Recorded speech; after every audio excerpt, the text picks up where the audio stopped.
حضرت علی رضی اللہ تعالیٰ عنہ نے فرمایا، کسی پہ بھروسہ کرو تو آخر تک کرو، آخر میں یا تو ایک اچھا دوست ملے گا یا ایک اچھا سبق۔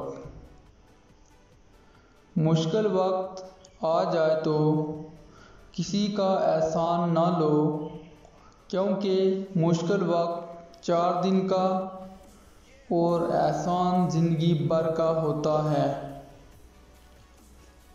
رزق کے پیچھے اپنا ایمان خراب مت کرو، کیونکہ رزق انسان کو ایسے تلاش کرتا ہے جیسے مرنے والے کو موت۔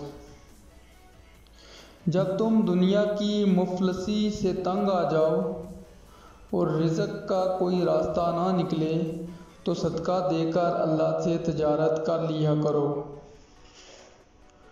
اگر انسان کو تکبر کے بارے میں اللہ کی ناراضگی اور سزا کا علم ہو جائے تو بندہ صرف فقیروں اور غریبوں سے ملے اور مٹی پر بیٹھا کرے۔